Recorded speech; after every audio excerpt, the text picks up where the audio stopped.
은혜로운 찬양해 주신 우리 분열 찬양대 감사 말씀드립니다. 좋은 봉헌성해 주신 오늘 이렇게 설교하고 아주 들어맞는 봉헌성을 준비해서 해주신 김영희 목사님께도 감사 말씀드립니다. 한 주간 동안 평안하셨습니까? 왜 비가 안 오죠? 어제 온 거 가지고 왔다고 얘기할 수 있나요? 서울은 뭐 별로 안 왔잖아요. 비가 좀 더 왔으면 좋겠는데. 많이 왔어요? 네, 좀 많이. 그래도 더 많이 왔으면 좋겠어요. 저는 비 구경하기가 어려울 때가 돼서 도시에 살고 있으면서도 참 가뭄이 심각하다 하는 그런 생각을 합니다. 뭐 수돗물을 떠서 수돗물이 안 나오기 때문에 그런 것이 아니라 우리가 같이 이 땅에서 살고 있는데 가뭄 때문에 고통을 당하는 분들이 많다 하는 그런 생각과 늘 그런 뉴스를 접하다 보니까 비가 좀 왔으면 좋겠다 하는 그런 생각을 합니다. 여러분들 가운데 혹시 남학신을 타는 분이 계시면 비가 계속 안 왔으면 좋겠다 그런 모르지만 그래도 또 비도 와야지 우산 장사도 우산을 걸고 또 볕도 나야지 남학신도 타는 거니까 이렇게 때에 따라서 필요할 때는 비가 왔으면 좋겠다 그런 생각을 합니다. 저는 젊었을 때도 그랬어요. 뭐 비가 오게 해달라고 하나님께 기도하는데 그게 믿음인가 하는 사람들도 있었어요. 제가 전에 목회하던 데서 한 젊은 청년, 전에도 한번 말씀드린 것 같아요. 한 젊은 청년이 우리 교회를 나왔는데 저희 교회가 좋아서 나온 게 아니라 저희 교회 이쁜 아가씨가 있어서 나왔습니다. 나중에 그 이쁜 아가씨는 다른 청년하고 결혼을 했는데 그 아가씨 때문에 한동안 저희 교회에 젊은 청년들이 좀 몇 사람 있었습니다. 근데 그 청년이 하루는 저한테 오더니 목사님 여쭤볼 수 있습니다. 뭡니까? 이번 주일날 우리 교회가 야외 예배를 가려고 하는데 하나님 좋은 날씨를 주십시오라고 기도를 하려는데 그런 기도도 해야 됩니까? 하나님 그런 기도도 들어주십니까? 야외 예배 가는데 좋은 날씨 달라는 기도도 들어주십니까? 그날 혹시 비가 와야 되는 사람들은 그날 비가 오게 해달라고 기도할 텐데 그게 맞는 기도입니까? 하고 저한테 물어보더라고요. 글쎄 뭐 그냥 우리는 우리네 상황밖에 모르니까 인간이 우리가 야외에 가기를 결정했으니까 비 안 와서 못 가는 것보다는 이왕이면 다 준비했으니까 비가 와서 못 가는 것보다는 비가 오면은 그냥 교회에서 예배 드리면 되지만 또 야외를 위해서 따로 준비할 게 있지 않습니까? 옆으로는 또 그걸 위해서 뭐 일주일 내내 이렇게 신경 쓰고 준비했습니다. 이왕이면은 야외 갈 때는 비가 안 오는 게 좋겠지만 참 제가 대답하기가 좀 이렇게 선뜻 이렇다 저렇다라고 얘기하기가 참 어려운 그런 질문 중에 하나였어요. 그런데 요즘은 비가 와야 될 것 같고 또 비가 오는 게 우리의 힘으로 안 되니까 혹시 하나님한테 좀 요청을 해야 될 것 같고 그런 때를 지내고 있는 것 같습니다. 기도도 하고 또 때가 되면 하나님께서 단비를 내려주셔서 해갈도 되고 또 농사 짓는 분들 저수지가 말라가지고서 물수위가 0%라는 참 그런 일이 있어서는 안 되겠죠. 와야 할 때 비가 안 오니까 많은 분들이 어려움을 당하고 있는데 해갈이 빨리 됐으면 좋겠습니다. 그런 바람입니다. 기도하시고 하나님의 말씀 나누겠습니다. 고마우신 주님, 오늘도 저희가 함께 모여서 주의 말씀 나눌 때 주께서 이 시간 우리와 함께 하시고 우리의 마음을 주장하시고 우리가 이 땅에서 주의 뜻을 분별하며 살아갈 수 있도록 우리의 눈을 띄워주시옵고 우리의 갈 길을 인도하여 주시옵소서. 우리 예수님의 이름으로 감사하며 기도하옵나이다.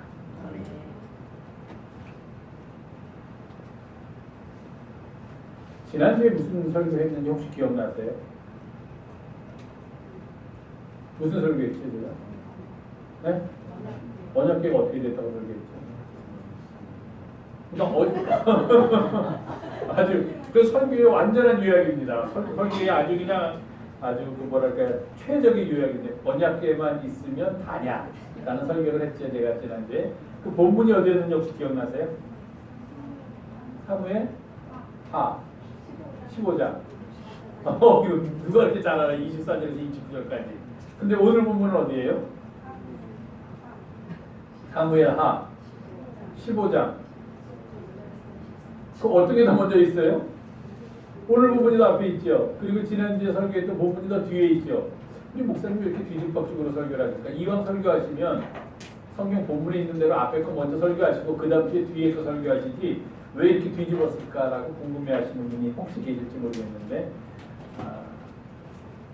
오늘이 순교자 기념주일이라서 제가 그렇게 했습니다. 원래는 앞에 거를 지난주에 설교하고 이어서 그 뒤에 거를 오늘 설교했으면은 이게 설교의 성경에 있는 본문하고 그대로 맞는데 내용을 맞추다 보니까 제가 뒤에 있는 내용을 먼저 지난주에 설교하고 오늘 순교자 기념주일에 맞춰서 설교를 하다 보니까 앞에 있는 부분들을 오늘 설교를 하게 됐습니다.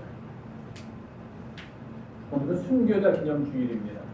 순교자. 생각만 해도 가슴이 떨리는 단어예요. 그러면 순교할 각오도 있습니까? 순교할 각오도 있으시냐고요? 네. 대답을 해보세요. 순교할 각오도 있습니까? 아무도 대답을 안 하시네. 생각해봐야 돼요. 순교할까 말까? 뭐 꼭 순교를 해야 됩니까? 믿으면 이런 질문이 먼저 앞섭니까? 순교가 뭡니까? 순교가 죽는 거, 주님을 위해 죽는 거예요. 근데 물론 순교라는 의미 속에는 꼭 우리 기독교가 가지고 있는 단어만이 아니에요. 순교는 우리가 어릴 때 많이 배웠죠. 옛날 신라시대 때 처음으로 불교를 전파한 사람이 누구요? 이차돈이라는 사람이 불교를 전파했는데 이차돈이 전파하는 불교를 받아들이지 않고 그의 목을 쳤더니 어떻게 됐어요? 그의 목에서 피가 나왔다. 당연히 이제 목을 쳤는데 피가 안 나오니까 사람이 그런 얘기가 안 되죠. 이차돈 얘기가. 피가 나왔는데 붉은 피가 아니라 우유빛의 하얀 피가 나왔다 하는 전설이 있어요. 2차돈의 전설. 그럼 2차돈이 뭘 한 겁니까? 순교했어요.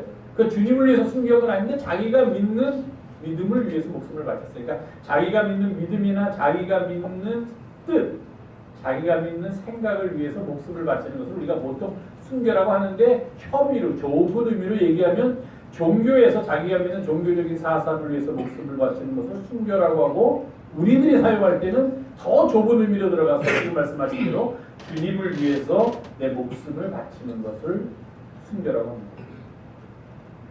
어릴 때 이런 기억이 납니다. 요즘은 좀 덜 했는지 모르겠는데 이 6월달만 되면 아까 우리 권사님도 기도하셨는데 6.25가 오늘이잖아요. 6.25가 있고 또 저희 어릴 때 나라를 통치하는 사람은 그 나라를 통치하는 기술이 제대로 없었는지 아직 성숙하지 못했는지 모르겠지만 올바른 정책과 국민들을 바로 이끄는 방향으로 나라를 통치하는 게 아니라 겁주고 위협하고 협박하는 거 가지고서 나라를 이끌었어요. 그 대표적인 게 6.25를 겪은 우리 민족한테는 북쪽에 누가 있다?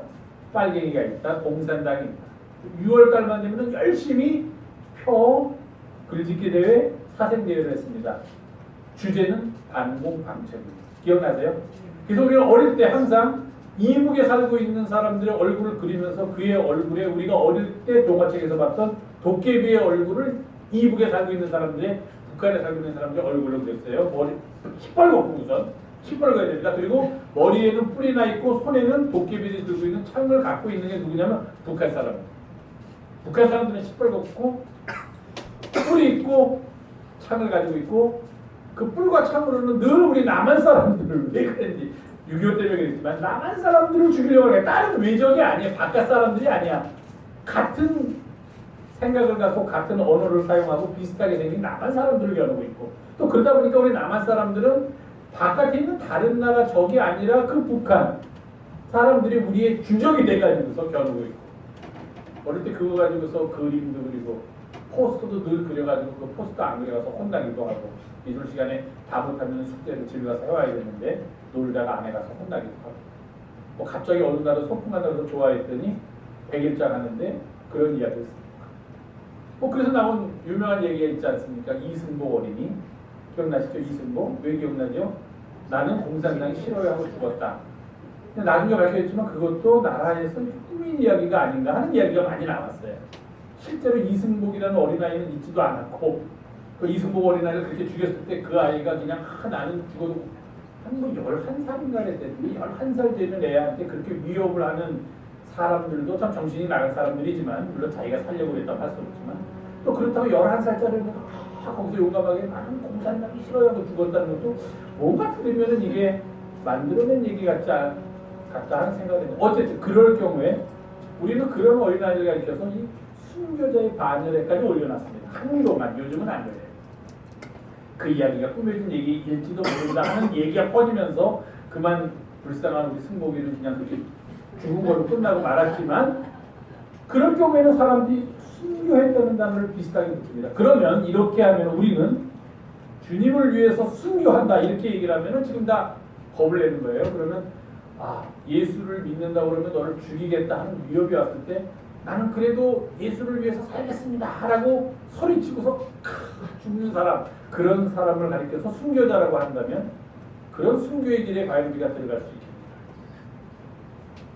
조금 생각해볼 문제이죠. 들어갈 수 있으십니까? 아멘이야. 아멘 하셔야지. 예, 아멘 그래야지. 들어갈 수 있습니다. 오늘 목사님 죽으라는 얘기 시작부터 끝까지 죽으라는 얘기만 하려나 보다. 근데 다행이에요. 우리는 예수 믿는다고 여러분 어디 가서 박해봤습니까? 세금 더 냅니까? 아니면 여러분들 뒤에 경찰들이 따라다닙니까? 예수 믿는다고? 아니죠. 교회 간다고 따라가서 교회에서 무슨 얘기가 엮였습니까? 자기들끼리 모여서 기도할 때 몰래 숨어 들어와가지고 기도하면서 무슨 기도하나 혹시 이상한 기도하면 다 잡아가야지 하는 그런 세상에 우리가 살고 있지 않아요.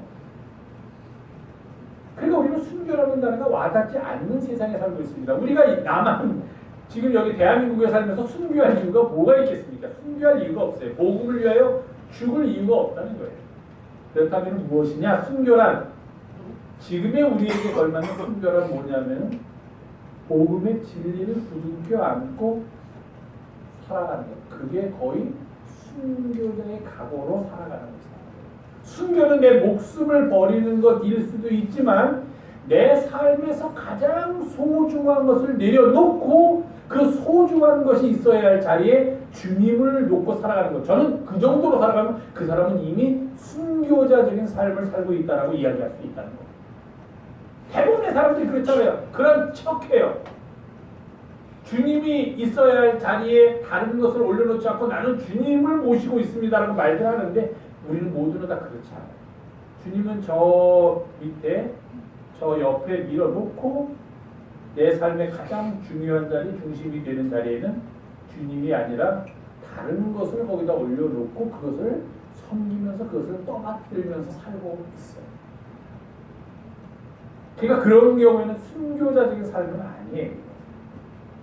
그래서 오늘 내가 순교자에 대해서 잠깐 말씀을 드리려고 해요.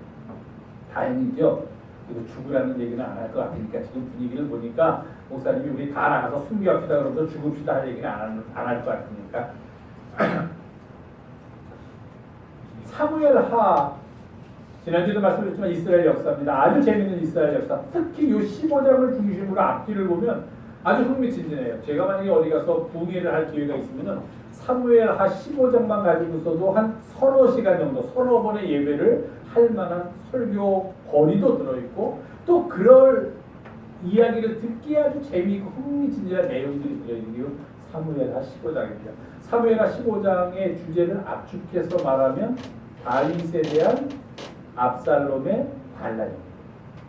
압살롬은 누구라고 얘기해 드렸죠? 다윗의 아들. 큰아들은 아니에요. 다윗의 아들인데 다윗이 가장 아끼고 사랑했던 아들입니다. 사무엘하에 보면은 압살롬에 대해서 이렇게 써 있습니다. 온 이스라엘 가운데에서 압살롬같이 아름다움으로, 남자입니다. 남자. 근데 아름다움으로 크게 칭찬받는 자가 없었으니 그는 발바닥부터 정수리까지 흠이 없습니다. 이게 압살롬입니다. 대단하죠? 성경의 압살롬에 대해서 그렇게 묘사하고 있습니다. 왜 대단한 줄 아세요? 사무엘하는 누구의 입장에서 역사를 쓴 거냐면 다윗의 입장에서 역사를 쓴 거예요. 다윗. 굉장히 중요합니다. 우리는 역사를 쓴다든지 또는 텔레비전 방송을 보면은 무조건 그게 옳은 줄 알고 고개를 끄덕이는데 그러면 안 돼요. 누구의 입장에서 역사를 썼는가? 누구의 입장에서 무슨 이야기를 하려고 지금 저 이야기를 하는가 하는 것을 깊이 생각하면서 역사도 봐야 하고 방송도 봐야 돼요. 그냥 멍청하게 보면은 역사를 쓰는 사람한테 그대로 잡혀 먹혀요. 방송을 하는 사람의 의도대로 따라가게 돼요. 생각하지 않고. 그러니까 늘 우리가 깨어 있어야 되는 거예요. 자, 사무엘하는 누구의 관점에서 쓴 역사냐면 다윗의 관점에서 쓴 역사예요. 그러면 다윗에 대해서 반란을 일으킨 사람에 대해서 어떻게 써야 될까요? 다윗이 읽건 안 읽건 다윗의 수족들이 다윗을 떠받드는 사람들이 쓴 역사라면 다윗에 대해서 반란을 일으킨 사람에 대해서는 어떻게 써야 돼요? 나쁘게 써야 돼요. 나쁘게 써요, 사실. 역사가들은 다 그렇게 씁니다. 뭐 역사가들이 객관적으로 좋게 역사를 쓴다, 그건 거짓말이에요. 자기로 하여금 그 역사를 쓰게 한 사람 구미에 맞춰서 역사를 쓰게 되어 있습니다. 그래서 우리나라의 옛날에 조선왕조실록 같은 거는 당대에는 왕이 지난 역사라든지 지금 쓰고 있는 역사를 볼 수가 없어요. 사관들이 쓰고 있는 역사를 볼 수가 없습니다. 만약에 왕이 본다면 사관들이 어떻게 쓸 것 같아요? 거짓말로 써야죠. 왕의 구미에 맞춰. 왕한테 불리한 건 다 빼고. 사무엘하고 그래서 다윗의 입장에서 쓴 역사인데도 불구하고 압살롬에 대해서 이렇게 긍정적일 뿐만 아니라 아주 굉장히 적극적으로 표현하고 있다는 것은 실제로 압살롬의 인물됨이 어떠했는가 하는 것을 우리에게 보여주는 징표입니다. 온 이스라엘에서 사내인데도 불구하고 그 아름다움이 이 압살롬을 따라올 만한 사람이 없어요. 발바닥부터 정수리까지 흠이 하나도 없었던 사람. 그게 압살롬. 대단하죠. 그 잘생기고 기골이 장대하고 지혜롭고 똑똑한 압살롬. 근데 그가 그만 지난주에 말씀했지만 여러 가지 일에 얽매입니다. 처음으로 얽매인 일은 뭐였냐? 뭐 처음부터 갈등은 있었을 거예요. 왜냐하면 다윗에게는 부인이 많았고 각각의 부인에게서 아들들이 있었으니 그 다음에는 뭡니까? 그 아들들 사이에 다윗의 뒤를 이어서 왕이 되려는 싸움이 있을 거다. 왕자의 난이 있을 거다는 걸 우리가 예상할 수 있습니다. 그러면 오늘 기록한 압살롬에 대한 이야기를 보면은 압살롬이 아마도 가장 유력한 큰아들이 아님에도 불구하고 다윗의 뒤를 이어서 그 왕위를 계승할 수 있는 가장 유력한 왕자였을 거다라고 우리가 추측할 수 있어요. 압살롬은 그렇게 자랐는데 그에게 큰일이 닥치죠.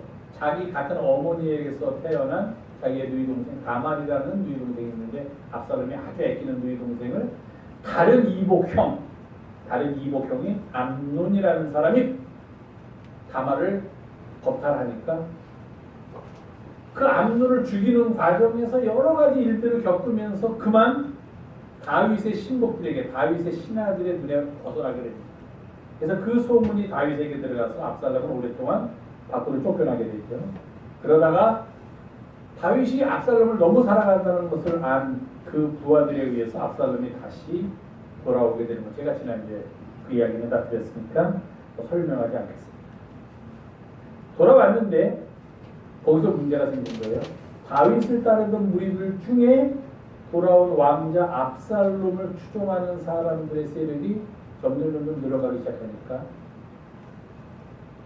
압살롬도 그런 생각이 있었을지도 몰라요. 아버지가 죽으면 내가 왕이 안 될 수도 있다. 왜냐하면 큰형이 있으니까, 다른 형들이 있으니까, 또 다른 이복 형제가 많으니까 내가 아버지의 자리를 물려받지 못할 수도 있다 하는 그런 생각이 있었을 거라고 생각합니다. 근데 그것뿐만 아니라 주변에서 이 압살롬이 아주 뛰어난 사람이니까 그를 부추기는 사람들이 압살롬 주위에 모여들기 시작했어요. 압살롬을 회유합니다. 당신이 왕이 되어야 됩니다. 당신의 아버지 다윗을 몰아내고 이제 이스라엘은 당신의 것입니다라고 하니까 압살롬도 그 얘기 듣고서 왕이 될 계획을 세우죠. 아버지 다윗한테 갑니다. 아버지한테 얘기를 해요. 아버지, 제가 이복형을 죽이고서 아버지한테 밑보여서 쫓겨나 있는 동안에, 그때 그술이라는 데로 쫓겨나 있었어요. 이스라엘에 있지 못하고 쫓겨나 있는 동안에 내가 하나님하고 약속을 했습니다. 내가 궁궐로 예루살렘으로 다시 돌아가기만 하면은 하나님 앞에 헤브론이라는 곳에 가서 제사를 드리겠습니다라고 약속을 했어요. 그러니까 압살롬이 그 이야기를 아버지한테 합니다. 다윗에게 제가 이제 예루살렘으로 돌아왔으니 제가 잠깐 헤브론이라는 데 가서 하나님한테 제사를 드리고 감사의 제사를 예루살렘으로 돌아오게 해주신 것에 대해서 감사의 제사를 드리고 오겠습니다.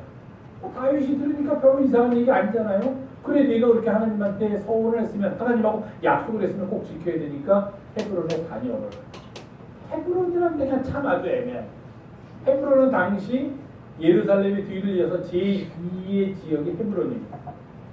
다윗이 조금만 생각했으면 압살롬을 못 가게 했을 거예요. 왜냐하면 다윗 자신이 사울에게 대항하면서 왕좌를 뺏으려고 할 때 먼저 다윗이 이스라엘의 왕이라고 선포하는 곳이 또 헤브론이에요. 그 헤브론이 그런 반란이 일어나는 그런 지역입니다. 압살롬이 거기 가서 제사를 지내는 척하면서 자기 수하들을 다 모읍니다. 나중에도 재밌는 얘기인데 그 모으는 수하들 중에 다윗의 참모가 있어요. 아주 뛰어난 참모입니다. 아히도벨이라는 사람. 압살롬이 나중에 나오니까 제가 오늘 거기까지 설명 못하지만 압살롬이 자기 아버지의 참모였던 아히도벨을 설득해서 자기의 참모로 만든 다음에 만약에 끝까지 아히도벨의 계략대로 실행했다면 다윗을 이겼을 거예요. 그리고 압살롬이 왕이 됐을 거예요. 근데 나중에 그 사무엘하 15장 16장에 보시면 나중에 보시면 아시겠지만 아히도벨의 계획을 따르지 않고 다윗이 몰래 스파이로 보낸 다윗의 친구였던 후세라는 사람이 있는데 그 후세라는 사람의 계략을 따라야 근데 후세라는 사람은 다윗 편에서 세운 계략입니다. 그래서 압살롬이 져요. 이 아히도벨까지 이제 자기의 편으로 만들고서 모든 사람들한테 선언합니다. 압살롬이 헤브론에서 왕이 됐다라고 사람들한테 소문을 퍼뜨려요. 그 소문이 어디까지 퍼졌냐면은 예루살렘까지 퍼졌습니다. 다윗은 무방비로 있다가 자기 아들이 바다를 일으키니까 꼼짝없이 도망을 간 처지가 됐어요. 왜냐하면 대부분의 사람, 온 이스라엘이 성경에 보면 그렇게 됐습니다. 온 이스라엘이 다 압살롬을 그들의 새 왕으로 생각하게 되었다. 이렇게 얘기를 합니다. 그 전에 아주 압살롬을 보면 엄청나게 많은 일들을 해요. 재판받으러 가는 사람들 성문 앞에 앉아가지고 설득하고 도와주고 뭐 그러면서 민심을 모으는데 압살롬이 앞장섰기 때문에 온 민심이 다 압살롬한테 가 있었습니다. 그 보고를 다윗이 듣고 헤브론에서 압살롬이 왕으로 자기 스스로를 선언했다는 이야기를 듣고서 다윗이 결심을 합니다. 도망가야겠다.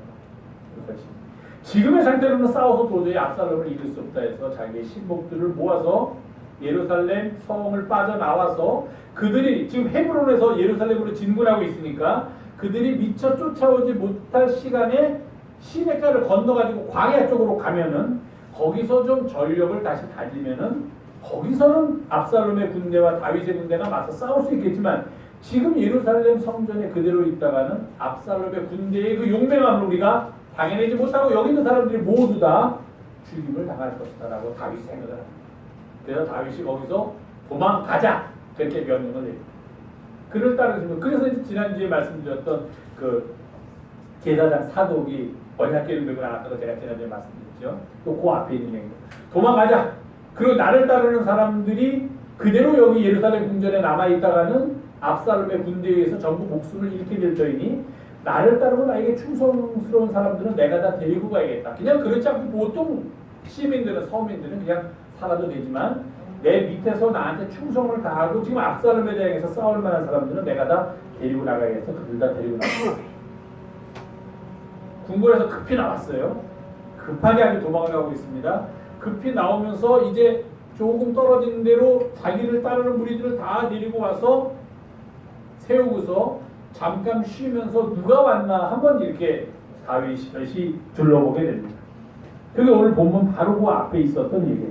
이렇게 둘러보는데 누구도 왔고 근데 그 중에 만약에 다윗이 자기가 아끼는 사람이 없으면 이제 찾으려고 하는 거죠. 왜 그 사람은 안 왔냐? 빨리 오도록 연락을 해라. 누구 보고 좀 가서 데리고 와라. 하려고 찾고 있는데 그 쫓아온 사람들의 면면을 이렇게 보는데 뭐 그렛 사람도 있고 블렛 사람도 있고 그런데 그 중에서 보니까 가드란 데서 온 사람 한 600명 정도 다윗한테 충성을 바치면서 지금까지 전쟁에 참여했던 가드라는 나라에서 온 600명 정도의 군사가 있다 하는 겁니다.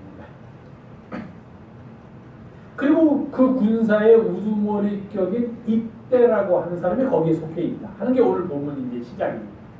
다윗이 보니까 저 사람들은 이스라엘 우리나라 사람이 아닌데 나와 같은 사람이 아닌데 그리고 가드에서 온 용병들인데 그리고 저 이때는 그들의 장수인데 왜 여기 나를 따라왔지? 다윗이 의아하게 여기는 거예요.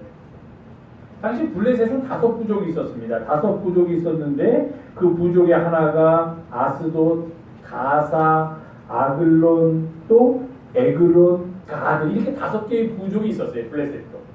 또 전쟁이 나면 이 5개의 부족이 함께 뭉쳐가지고 같이 이스라엘하고 싸우곤 했습니다. 근데 이 가드는 그 중에 한 부족이에요. 그리고 이때는 그 부족, 가드라는 부족의 용맹스러운 장수였습니다. 근데 이 가드라는 나라하고 다윗하고는 인연이 많아요. 어떤 인연이 많은가? 간단하게 설명하면 다윗이 사울한테 쫓겨가지고 도망을 다닙니다. 사울이 자기를 죽이려는 걸 알고 그래서 도망을 다니다가 어디 가냐면 이 가드라는 나라 앞에 갑니다. 그때 왕이 아기스라는 왕이에요.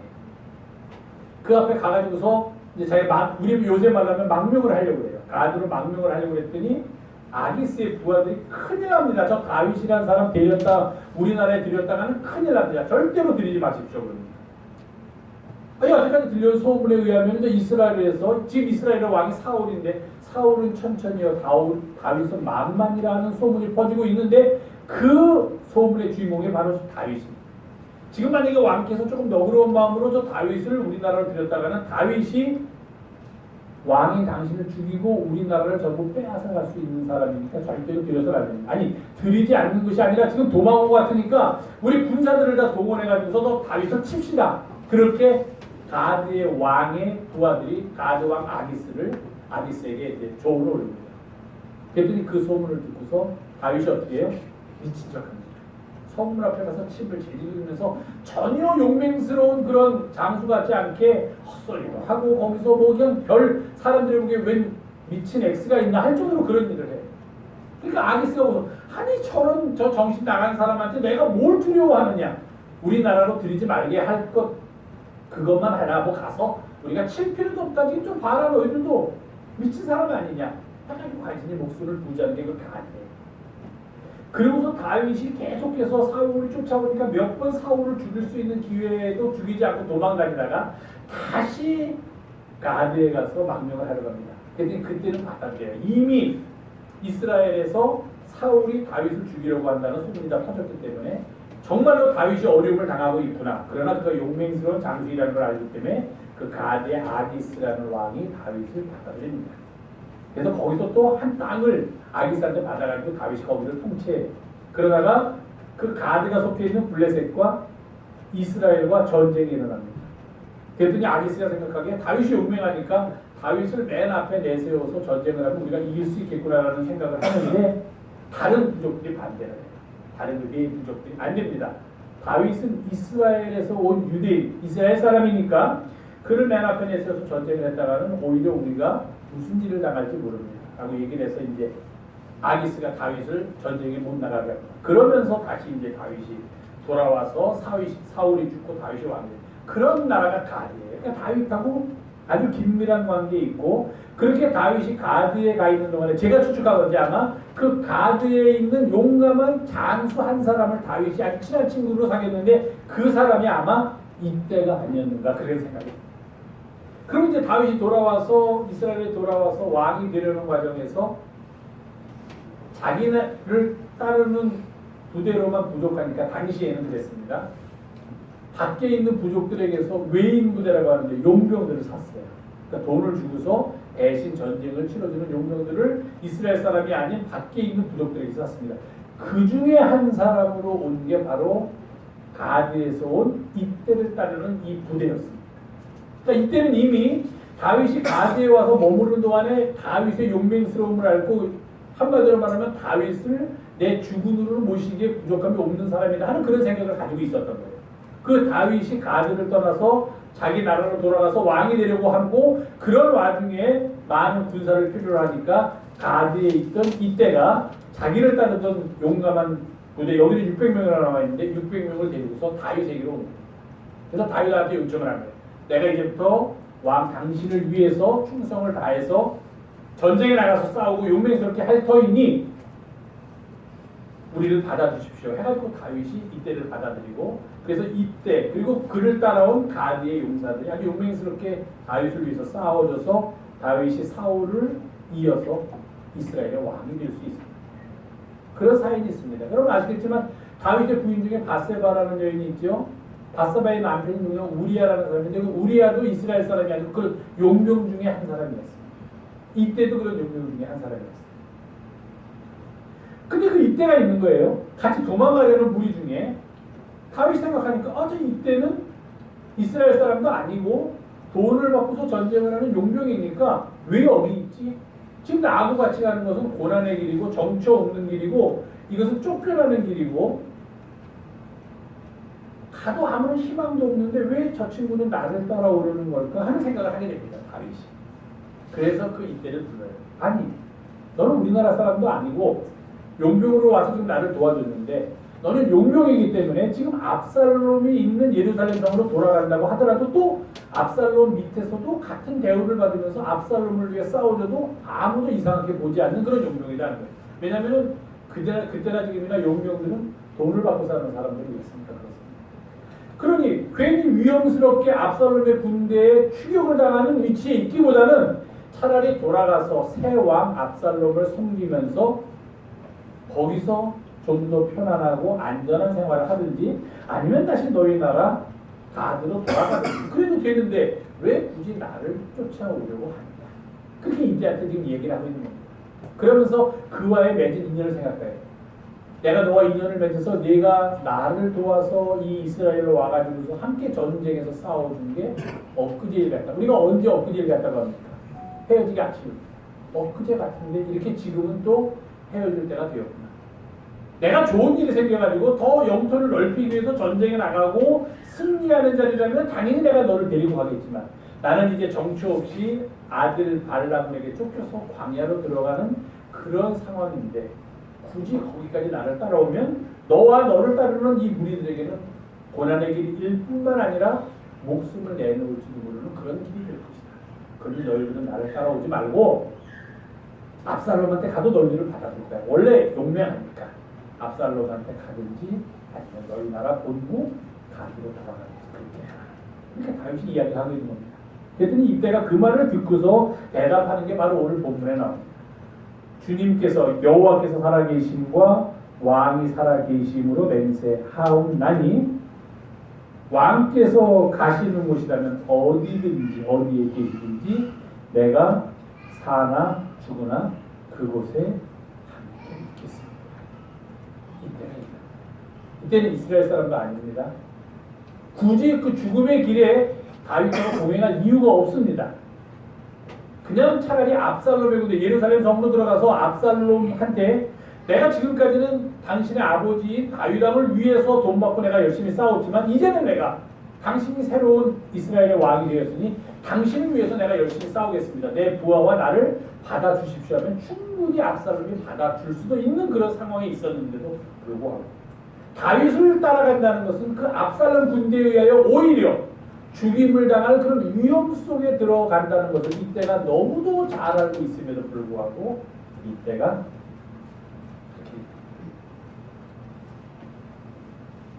내 주 왕께서 가시는 곳이라면 어느 곳에 계시든지 사나 죽으나 이 종도 그곳에 함께 있겠습니다.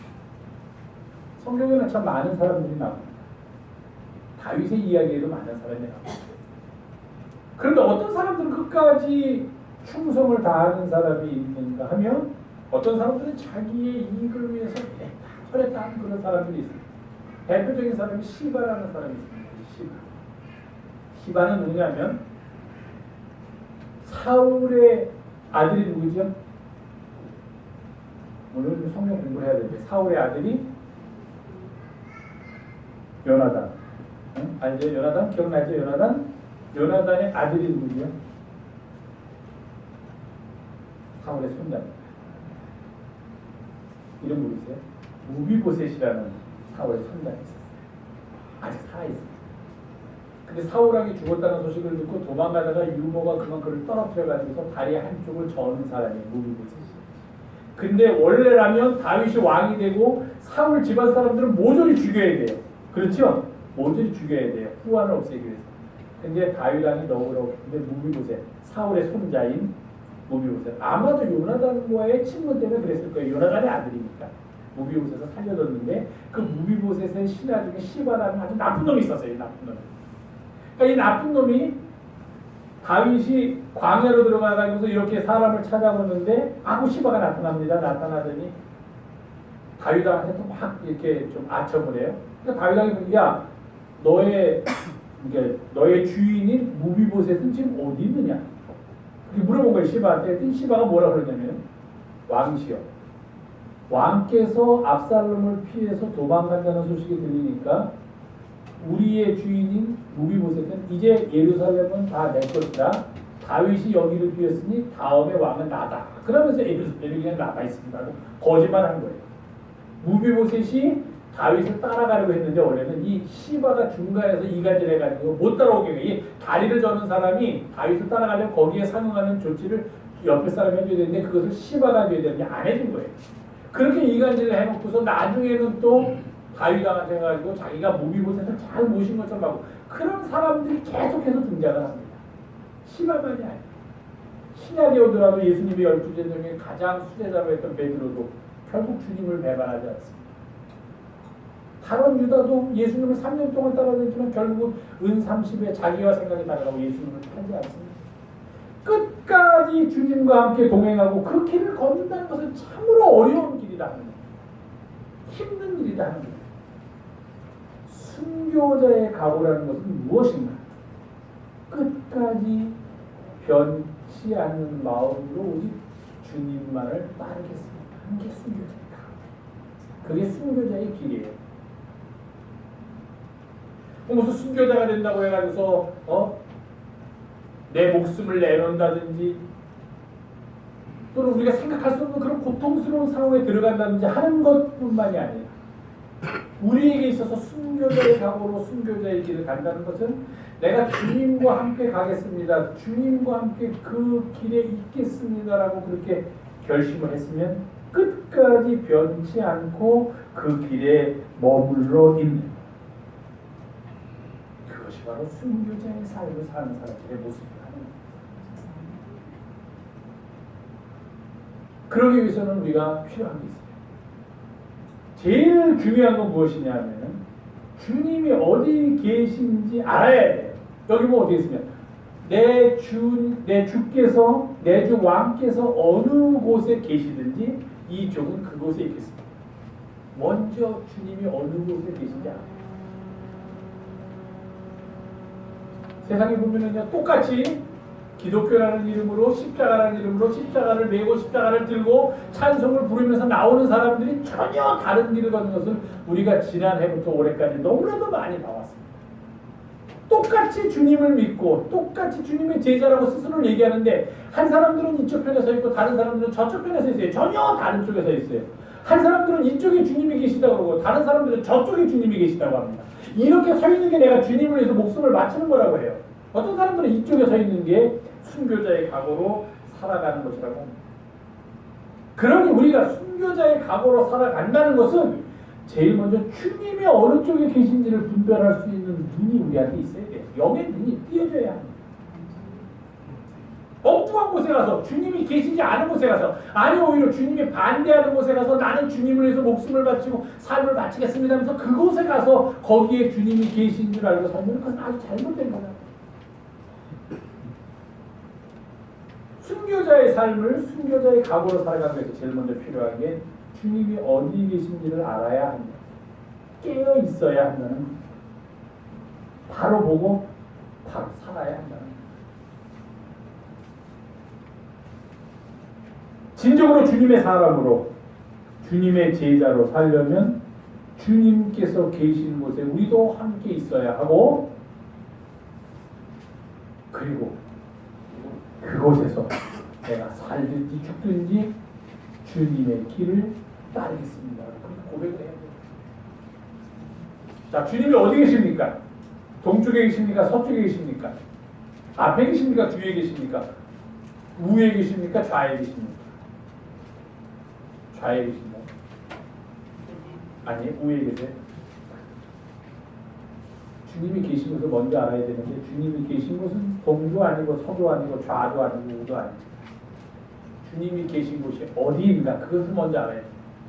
주님이 계신 곳은 약한 사람들이 있는 것, 힘없는 사람들이 있는 것, 억울한 사람들이 있는 것, 가난한 사람들이 있는 곳, 인정받지 못하는 사람들이 있는 곳, 아픈 사람들이 있는 곳, 주님 거기 계세요. 주님이 어디 계신지 알려면 그곳으로 가면 됩니다. 힘없는 사람들이 힘이 없기 때문에 억울함을 당하는 곳에 주님이 계세요. 약한 사람들이 약하기 때문에 강한 사람들에 의해서 핍박을 받는 곳에 주님이 계세요. 가난한 사람들이 가난하기 때문에 많이 가진 사람들에 의해서 고통을 당하는 일이 만약에 생겨난다면 그 현장에 주님이 계십니다. 그곳으로 달려가면 우리는 주님이 계신 곳에 함께 있게 됩니다. 그러기 위해서는 우리가 눈을 바꿔야 어느 곳에 주님이 계신지를 먼저 분별할 수 있는 영의 눈이 있어야 돼요. 지난번 선거에서도 얼마나 우리는 답답함을 겪었습니까? 기독교인이라는 사람들이 잘못된 생각을 가지고 잘못된 사고를 가지고서 잘못된 선택을 할 것 같아서 참 마음 졸였던 그런 기억이 아직도 생생합니다. 주님이 어디에 계신가? 그곳에 나도 있기를 원합니다라고 고백한다면 주님이 계신 그곳을 찾아가야만 합니다. 그곳은 약한 사람들이 있는 곳, 힘 없는 사람들이 있는 곳, 가난한 사람들이 있는 곳, 병든 사람들이 있는 곳, 사회에서 밀려난 사람들이, 소외된 사람들이 주님은 늘 그곳에 계셨습니다. 그곳으로 가면 주님이 계십니다. 저 베들레헴의 말구유로 가면 주님이 계시지, 예루살렘의 헤롯이 있는 궁전으로 가면 주님이 계시지 않는다는 겁니다. 그런데 사람들은 헤롯의 궁전으로 가서 내가 주님을 위해서 이곳에 있습니다라고 이야기하려고 하니 그것은 주님이 계신 곳이 아니다는 겁니다. 순교자의 각오로 살아간다는 것은 먼저 주님이 계신 곳을 알아야 하고 그 다음에는 당연히 그 주님이 계신 곳에 우리도 함께 있어야 합니다.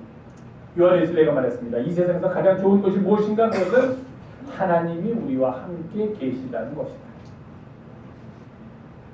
우리가 하나님께 드릴 수 있는 가장 최고의 선물이 있다면 그것은 무엇일까? 그것은 하나님께서, 주님께서 계신 곳에 나도 함께 있습니다라는 우리의 믿음의 고백과 우리의 삶이다. 이렇게 이야기합니다. 하나님이 우리에게 주신 가장 큰 선물이 하나님이 우리와 함께 계시다는 그 사실이라면 우리가 하나님께 드릴 수 있는 보답도 주님이 계신 곳에 나도 있겠습니다. 사나 죽으나 주님이 어느 곳에 계시든지 나도 그곳에서 함께 주님을 따르며 살겠습니다 하는 그런 고백. 가장 주님께서 기뻐하실 일이라고 생각을 합니다. 오늘 성경 본문에 나오는 이때처럼 다윗이 사랑하는 아들에 의해서 쫓겨나면서 예루살렘 성을 떠나면서 그의 심정이 어떻겠습니까? 다시 예루살렘 성으로 돌아올 수 있는 가능성도 없었습니다. 광야로 그냥 도망을 가는 그때에도 이때는 남아있어도 됨에도 불구하고 다윗왕을 따라갔던 것처럼 우리도 우리가 부르는 찬송처럼 사나 죽으나 아구고 빈들이 어느 곳이건 내가 주님과 함께 있겠습니다라는 고백을 할 때 그때 주님께서는 우리를 기쁘게 여기시고 받아주실 거라고 믿습니다. 이런 믿음 가지고 살아가는 우리 영성의 가족들이 되기를 주님의 이름으로 부탁을 드립니다. 소리 아까 김소리 아까 그 글로리아가 있던 찬양 갖고 있으세요? 아까 다 치우셨나요? 네. 마지막 갖고 내 마음을 주를 갖고 같이 찬양하세요. 아니 그 뒤로 가면 되겠나? 뒤에다 넣었어요. 네. 네, 곡. 십자가에 대해 순교자에서 같이 찬양하시겠습니다.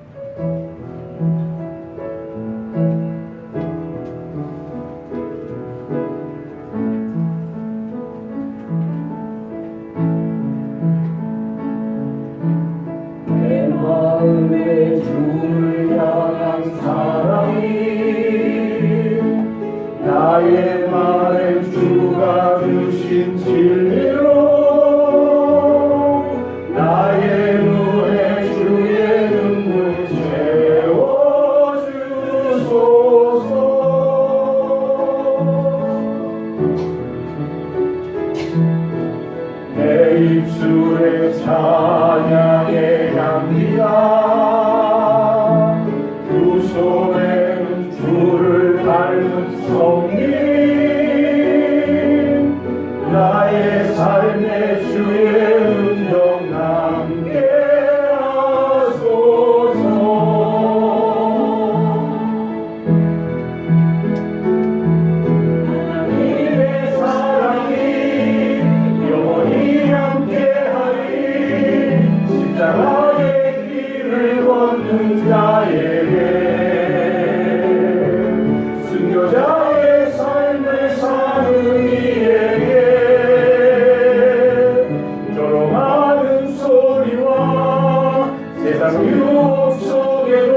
삶에 주님의 흔적이 남기를 원하는 우리들이 오늘도 함께 모여서 말씀 나눴으니 그 길 걸어가면서 살도록 주님 우리를 도와주시옵소서.